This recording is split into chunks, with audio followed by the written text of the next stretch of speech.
Hello po mga ka-viral and welcome back again to this YouTube channel. Latest update na naman tayo ngayon. Senate President Francis Chis Escudero nagulat sa biglang desisyon ng Supreme Court hinggil sa pagpabalik o remand ng Senado sa articles of impeachment ni VP Sara Duterte. Nabunyag ang planong ng Senado na ipadismiss ang impeachment ng Vice Presidente base sa pahayag ni Senator Francis Escudero sa media interview nito. Aniya, via majority decision ay pwedeng ma-junk ang impeachment ng Kongreso sa pangalawang Pangulo. Dagdag pa niya, the Senate has the sole power to decide any impeachment of any official na inalmahan ng mga mambabatas at mga law experts. Ayon kay Congressman Adyong, to dismiss without trying is unconstitutional. Dagdag pa ni Congressman Junicio ng 1st District of Manila, mas mataas pa ba sila kaysa sa konstitusyon? Ayon naman kay Attorney Bukoy, impeachment speaker ay maaaring iakyat ng Kamara sa Supreme Court ang reklamo kung ituloy ng Senado na ibasura o i-dismiss ang impeachment ni VP Sara Duterte without trying. Nang tinanong naman si Senator Alan Peter Cayetano, aniya, ay sinang-ayunan nito ang naging pahayag ni Senator Escudero. Aniya, it's because it could be done, it means that should be done. Pinanindigan din niya na ang pagpabalik ng articles of impeachment ay nararapat lamang dahil questionably di umano ang impeachment procedure na 1-year bar rule sa pagpasa ng Kongreso ng articles of impeachment sa isang opisyal. Aniya, ibig sabihin ay isang impeachment lamang ang maaaring ipasa ng Kamara sa isang opisyal sa loob ng isang taon. Dalawa ang pinag-uusapan. What can be done and what should be done. Magkaiba yon. So, ang sinasabi ni SP can be dismissed. That's the reality, di ba? That the Senate acts through its members and majority wins. Hindi naman pwedeng minority wins. Anong limitation doon? We cannot do anything unconstitutional kasi pag yan ay may grave abuse of discretion amounting to lack or nawalan ng jurisdiction, no? Pwedeng baliktarin yung desisyon namin ng Supreme Court. But of course, pagdating sa impeachment, grabe ang leeway kasi talagang ang Senate ang impeachment trial.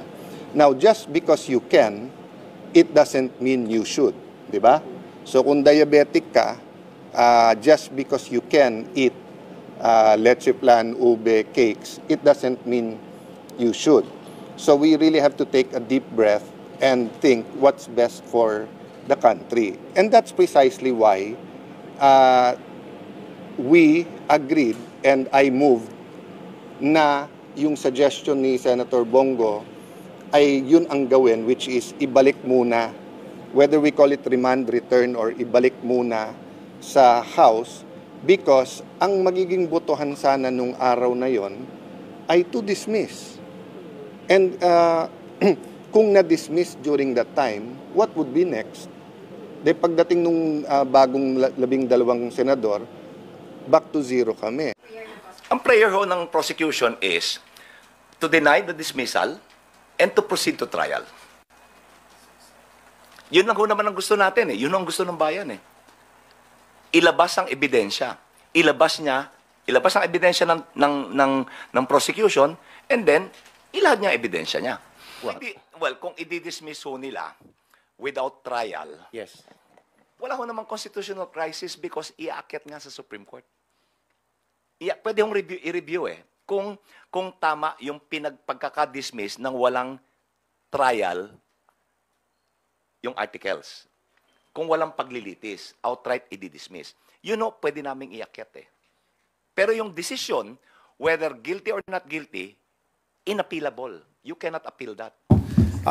Kahit na napakaklaro ng order na hindi dinidismiss, pilit pa rin sinasabing dinidismiss. Napakaklaro ng order na habang pinapasagot ang Kamara de Representantes, pinapasagot din po yung defendant.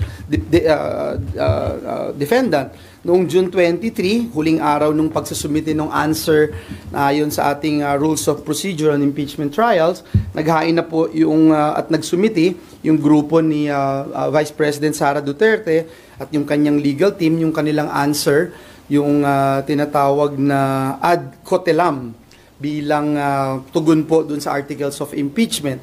Noon naman pong Biyernes, June 27, nagsumiti naman po yung House Prosecution Panel ng kanila pong reply doon sa answer ni VP Sara Duterte.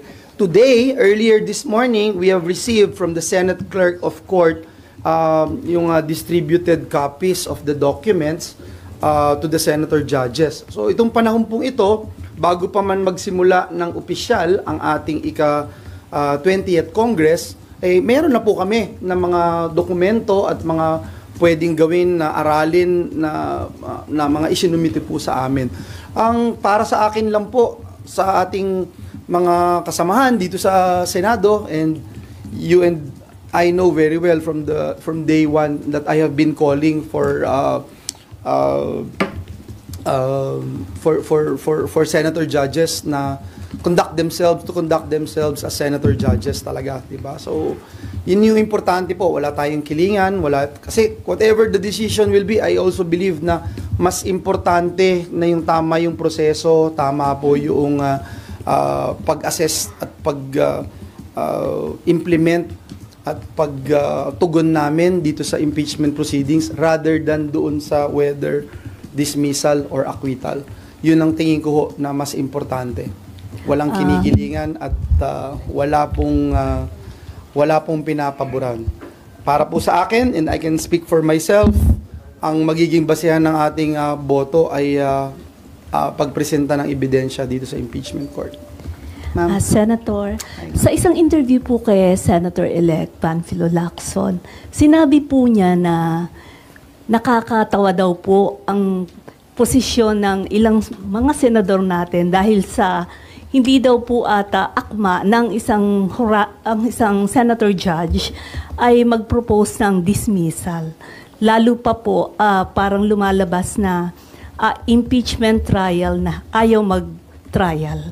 So, dinagdag pa po dito, ilang po mga legal luminaries kagaya po ni na Dean Aquino ng San Beda, nag-raise po sila ng possibility na in case daw po na tumungo doon sa dismissal ang magiging aksyon ng ilang mga senador at sakali pong mangyari daw to, magre-raise daw po sila ng kaso like yung dereliction of duty and graft and corruption. Paano niyo po ito haharapin? And ano po yung inyong what are your thoughts on this? Ginagalang ko at nirerespeto ang posisyon at opinion ng ating mentor din, Senator Ping Lacson, who will be part of the 20th Congress. While I'll also respect the opinions of other senator judges, that is their position. I can only speak for myself. Ang position ko ay nasa talaan ng record ng Senado. Sa simula pa lamang na ito ay maging motion, I objected to it. Because we are not in a court, we are conducting ourselves as a legislative body. At nung na-convene yung court, inobjectan ko po ulit at nandun pa rin po sa talaan ng ating records yung aking objection. And also because stating the fact that the provision of the Constitution is very clear that our job is to try. And we try, and when we're trying itong impeachment as an impeachment court, that's the only time we would decide whether to dismiss or acquit. So yun po yung aking posisyon. Parang sinagot na rin ni Senator. So, ibig sabihin, pag may kapwa-senador na tumayo para mag-file ng motion to dismiss the articles of impeachment, Nimfay, you have known me for quite a long time, and I've been consistent with my position. In fact, nung lumabas nga yung spliced video against me at marami nagsasalita, hindi po alam ng taong bayan na kausap ko po kayo dun sa gilid. Kaya nung sinasabing may tinatago, paano kayang tinatago? Kausap ko yung media nun. In fact, noong nag-motion, kayong members of the media na nandun sa left side, nagtinginan kayo sa akin dahil sinabi ko sa inyo that I will object if there will be a motion. And true enough, few seconds, tumayo po ako to object. Hindi po ba? So I'd be saying that I will be consistent with my position. Sir, kasi kung hindi man senador ang mag-file ng motion to dismiss, yun yung laman ng answer ni VP dun sa kanyang answer to the impeachment court summons. So, ang sabi ni Atty. Tonggol kasi, yun daw yung unang i-decide ng impeachment court. Hindi siya pwedeng magsabi kung ano yung unang i-decide ng impeachment court. Hindi nga siya miyembro ng impeachment court, no, bilang senator judge. Para sa akin, napakahalaga na wag tayong padili-dali, wag tayong conclude right away because there is a trial going on. And we will decide as a court. There might be some decisions on the part of the court na maaring hindi ako agree, but the majority of the members ng as senator judges would go against my decisions, and I will respect that because isa lang ako sa miyembro ng korte. So, bilang bihasa kayo sa rules, ano ba ang proseso? Di ba, nag-file sila ng answer to the impeachment court summons and then may reply ang Kamara. So, pag nag-convene ng impeachment court, trial na. Hindi nyo na itatakal yung kung ano man yung laman ng answer o kung ano man yung laman ng answer. Sa trial proper na siya. Ang una siguro for me, nakikita ko, and again, this is subject to change all the time kasi kung merong akong iniisip na babanggitin ko sa inyo na tingin ko ito yung uunahin, but then someone rises and move to deliberate or tackle something else at may majority vote siya, siyempre mauuna yan, no? So for me, para sa akin, importante talaga yung ginawa ng impeachment court na i-issue yung una, wala ba talaga na 1-year ban. Can you imagine if we make a decision? For example lang, hypothetical, nagdesisyon ang court na i-convict. Kunyari lang, nagdesisyon na i-convict. And then all of a sudden, the Supreme Court came up with a decision na sabihin ng Supreme Court, unconstitutional because dun sa 1-year ban alone. For example lang, what's gonna happen? What would happen is, we will decide as a court on whether or not we would submit to the decision of the Supreme Court. Di ba? Ganon din yung nangyari dun sa corona impeachment. So, importante na dun pa lang yung House may klaro ito dahil usual lagi na dinidiscuss in any deliberations nga, not even in courts yung jurisdiction, di ba? Number 2, para sa akin, napakahalaga na yung 20th Congress makapag-elect ng kanilang prosecutors. Dahil yung 19th Congress prosecutors, nag-end na yung kanilang karakter bilang prosecutor ngayong June 30. Not a lawyer, but I think it's very clear. Yung dalawa nga, di ba, hindi po nanalo. So, I don't think they will be part of the 20th Congress prosecution team. So, yun po, kailangang dahil I'm sure kung hindi po yun ikaklaro ng House, I'm sure, kahit iklaro yun ng House, i-raise sigurado yun ng defense team ng Vice Presidente. Sir, sa inyo, hindi dapat i-entertain yung any motion to dismiss, dapat proceed with the trial after na ma-comply ng House yung order. Yes, for me, I don't know if it is still vague to some individuals yung provision ng Constitution, yung initiation, exclusive sa House, trial, exclusive sa Senate. For me, parang napaka-clear yun. We need to have a trial. So doon sa pakikipag-usap ninyo sa mga kapwa-senador tungkol sa Senate presidency ni SP Cheese. Hindi namin napag-usapan yung impeachment. Yeah. Alam ko na, na-anticipate ko na yung question mo. Ma'ams and sirs, baka may naghihintay daw po sa akin. Salamat pong marami. Yung fear nung iba, ngayon pa lang no, na babatikos yung possibility daw na ma-dismiss yung impeachment since yung sinasabi ng defense na remand, na balik, wala na articles of impeachment to answer. Dalawa ang pinag-uusapan. What can be done and what should be done. Magkaiba yon. So, ang sinasabi ni SP can be dismissed. That's the reality, di ba? That the Senate acts through its members and majority wins. Hindi naman pwedeng minority wins. Anong limitation doon? We cannot do anything unconstitutional kasi pag yan ay may grave abuse of discretion amounting to lack or nawalan ng jurisdiction, no? Pwedeng baliktarin yung desisyon namin ng Supreme Court. But of course, pagdating sa impeachment, grabe ang leeway kasi talagang ang Senate ang impeachment trial. Now, just because you can, it doesn't mean you should. Diba? So kung diabetic ka, just because you can eat leche plan, ube, cakes, it doesn't mean you should. So we really have to take a deep breath and think what's best for the country. And that's precisely why we agreed and I moved na yung suggestion ni Senator Bongo ay yun ang gawin, which is ibalik muna, whether we call it remand return or ibalik muna sa House, because ang magiging botohan sana nung araw na yon ay to dismiss. And kung na-dismiss during that time, what would be next? De pagdating nung bagong 12 senador, back to zero kami.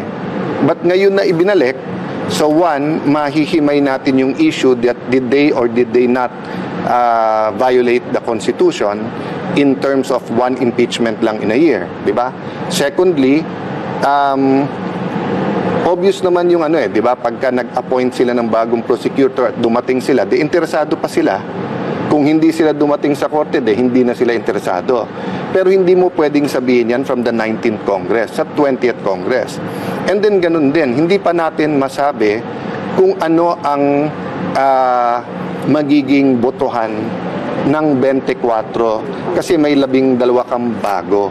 So right now, ang lahat ng lumalabas ay yung mga individual opinions. But yun nga, may I caution, lalo yung mga law professors, mga legal luminaries natin, wag natin lituhin ang tao sa what we can and what we should. Sir, can you assure the public na maipapalatag niyo yung ebidensya? Kasi yung fear ngayon, sir, is that baka mangyari na pagka-convene, ma-dismiss agad. Kasi it's something na option ng defense, sir, di ba? Pwede lang ilatag and then you will vote. And then, ang thinking kasi, sir, possible na pag nagkaroon ng majority vote, ma-dismiss agad. Or can you assure us na well, dun nga kasi because of yung what we should, nalito nung ibang legal luminaries ang publiko na ang uunahin ay yung ebidensya. Ang uunahin mo parati ay jurisdiction. Ano ba ang basihan ni Senator Bato nung sinabi niyang i-dismiss? Kasi daw unconstitutional kasi more than one impeachment filed in a year. So kahit saan korte, bago mo ipalatag yung ebidensya, titignan mo muna may jurisdiction ba yung korte na yan o hindi. So I can only assure the public na aabot tayo sa ebidensya if the whole impeachment court says na wala tong fatal constitutional defect that takes out jurisdiction from the court. Diba? So hindi pa pwedeng, ipakita mo muna lahat ng ebidensya mo kay VP Sara, saka natin tignan kung may jurisdiction o hindi. So yun yung una yung i-resolve, sir? You can see that happening. That's the logical. Okay. Again, that's what we should. Okay. Diba? Now, don't panic because una, may Supreme Court. Pangalawa, what's the worst case? The worst case, they can file another one after the 1 year. Sir? Diba? Yung sinasabi lang pwede ilabas sa lahat ng ebidensya, they can do that in the Committee on Justice. Pero baka hindi na tayo umabot doon. Kasi pag sinabi nung bagong 24 na meron tayong jurisdiction, di tuloy-tuloy na yan. Ang problema, if you have a majority who says na they violated the Constitution, babaksak at babaksak sa Supreme Court yan. So I'm not telling you what will happen. I'm not telling you yung stand ko. What I'm telling you is the possibilities. That's just the reality. Diba?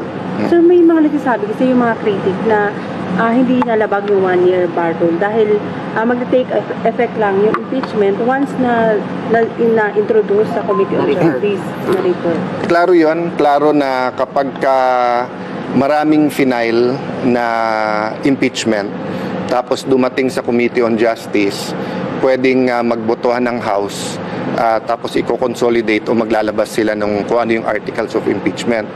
Klaro din na pag may 1/3. Ang hindi klaro kasi in this case, hindi nila pinagalaw yung tatlo eh. So ang question, did they violate their own rules?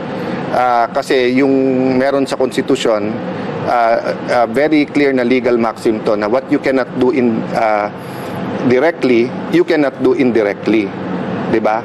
So maraming nagsasabi, paano 'yon? So kung 10 ang mag-file, wag mo na lang paggalawin, hintayin mo yung gusto mo. Kasi ano ba yung 1-year ban? It was to prevent harassment doon sa impeachable officer para hindi na lang buong taon ng buong term niya. So kung ombudsman yan, COA, 7 years yan. Kung yan ay justice ng Supreme Court, hanggang mag-70 siya. Kung yan ay vice president o president, 6 years. So nilagay yung safeguard na yan para sa isang taon, isa lang ang haharapin mo. O, nung nakita natin nung panahon ni President Arroyo, ang ginagawa ng iba, magfa-file ng una na walang laman. So baliktad naman, para naman ma-dismiss ka agad. So I agree with the Supreme Court ruling naman na it's not the number, 'di ba? Yung sinabi ni Senator Risa, may time element diyan, but you also have to look at the process. That's why sinama natin dun sa ating motion na pag binalik sa Kongreso, hindi lang yung certification na hindi nila nilabag yung Constitution, kasi conclusion yon. Ang kailangan namin yung facts from the House na etong petsa tinanggap yung una, etong petsa tinanggap yung pangalawa, etong petsa tinanggap yung pangatlo. Anong nangyari dun sa tatlong yon? Gumalaw ba yan? Dinala nyo ba ng Speaker's Office? Dinala nyo ba ng Rules Committee? Dinala nyo ba ng Justice Committee? Tapos anong nangyari dun sa pang-apat? Unfortunately, we're looking at 24 different opinions once klaro yung facts na yan. Pero kung dinibati namin nung huli, maaring nanalo yung dismiss, maaring natalo. Sir? So at least ngayon, sa araw ng SONA, sa umaga, pagkahalal namin ng Senate President, di ba? Within that week or in the next few days, maging klaro yung makukuha natin from the House, maging klaro na yung facts. Kung i-dismiss ho nila without trial, Yes. wala ho namang constitutional crisis because iaakyat nga sa Supreme Court. Pwede hong i-review kung tama yung pagkaka-dismiss ng walang trial yung articles. Kung walang paglilitis, outright i-dismiss. Pwede naming iakyat Pero yung decision, whether guilty or not guilty, inappealable. You cannot appeal that. Okay. Thank you. Okay? I never said there will be chaos. Don't get me wrong. I never said there will be chaos. There might. It's a possibility. Pwedeng tanggapin ng bayan, pwedeng hindi. Everything is possible.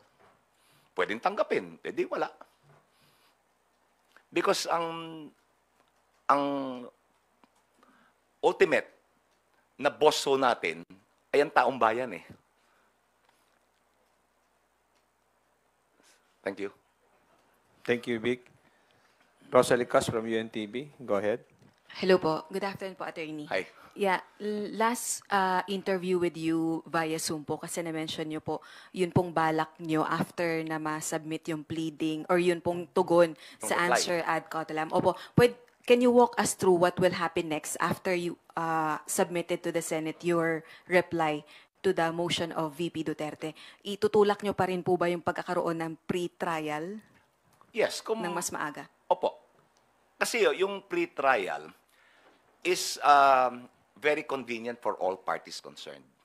Dahil sa volume, sa dami ng aming dokumento, mahirap po itong i-identify. Pagka nagtatrial ho kasi, kada piraso ng ebidensya, ipapa-identify mo, mamarkahan mo, so tatagal ho yung proseso. With a pre-trial, may pre-marking. So, pag presenta mo sa testigo, markado na, ipapa-identify mo na lang. Malaking convenience. May inaay po ba kayong particular date ng start ng pre-trial? Wala po. Nasa sa impeachment court po yan Pero para ho sa amin, mas maaga, mas maganda. Ay, may nabanggit din po si Senate President Escudero na yun pong inyong pagiging spokesperson ng House Prosecution Panel is only until June 30 and kailangan po ba na i-renew yung designation nyo na yun pagpasok ng 20th Congress? Hindi na ho pa dapat pagtalunan yan dahil madali ho naman i-comply yun eh. Madali ho i-comply. Hindi na ho dapat pagtalunan yan. Ito po, pahabol na lang din po. Regarding po dito sa, doon po sa nakalagay sa response nyo rin po, sa, Reply. that the only Ano yung direksyon na tinutuhog eh? To dismiss without trial. Ba't niya in-erase yung mga issues about one-year bar rule na sinagot naman namin, absence of due process na sinagot namin, yung Senate is not a continuing body na sinagot namin, wala yung articles of impeachment na sinagot namin. So, they want a shortcut. Wala ng trial. Dismiss na lang. Kaya doon sa prayer namin, i-deny yung kanilang motion to dismiss. Thank you. Marian? Sir, sorry. Sir, there's also this part po dun sa reply. Respondent's prayer to dismiss the articles of impeachment on technical grounds must be denied on the ground of public accountability. Cannot be skirted by citing procedural shopping. Can you elaborate? Okay, ganito ano. Ito yung nabanggit ko noon, wagging the dog. Ano yung wagging the dog? Technical. Yun yung ibig sabihin yan. Mas pinapaigting ang kahalagahan ng procedure, technicality, kesa doon sa substance ng complaint. Dapat sagutin mo yung reklamo. Kung maalala nyo, mula nung hearing doon sa Committee on Good Government, ganyan at ganyan din. Hanggang ngayon, walang paliwanag. Nasa impeachment na tayo, nag-file ng answer, wala pa ring paliwanag. Sir, balikan ko lang po yung dun sa sinabi kanina ni Vivian na yung possibility po na pagbotohan yung dismissal or even nga daw po yung conviction, pwede daw pong pagbotohan siya ng majority. Meron pong naunang statement no si SP Escudero na sabi niya, wala namang bawal na motion, yan ang problema ko sa marami nagsasabi na kung ano-ano. Asan ba yung rule, asan ba yung provision sa saligang batas or rules on impeachment na bawal ang ganito o ganyang klaseng motion? Just because wala pong nakalagay, ibig sabihin po ba, pwede ba siyang gawin? Just because walang explicit po na nakalagay? And pangalawa na lang po, kung sakali man po na umabot po dun sa punto na meron pong motion for dismissal, ano po ba yung pwedeng maging recourse ng prosecution panel? Ulitin ko ho, we trust the process of impeachment. We trust that the senators' judges will perform their constitutional duty and abide by their oath. Ngayon, kung ilalagay nila sa boto yan, hindi namin mapipigil yan. Dahil sila ho yung husgado eh. Ang recourse namin, later on, pag nangyari yan, maaaring umakyat kami. Sa Supreme Court. Wala tayong magagawa kung mas matagal siya, nandiyan na yung sitwasyon eh. Hindi naman pwedeng tanggapin na lang natin. So, we will find recourse. Pero, hopefully, hindi tayo aabot doon. Hopefully, they will do what is right. According to their judgment. Yun lang po yung clarification. Thank you. Thank you, Kat. Next question will come from tapos na si Vivian, si Marian Enriquez from TV5. Sir, hindi po kaya yun din yung gusto sa ng Senado na dalhin ng Kamara, ng prosecution, itong issue nga ng impeachment sa Supreme Court? Ayoko ho maghaka-haka na yan ang gusto nila eh. Mahirap po maghaka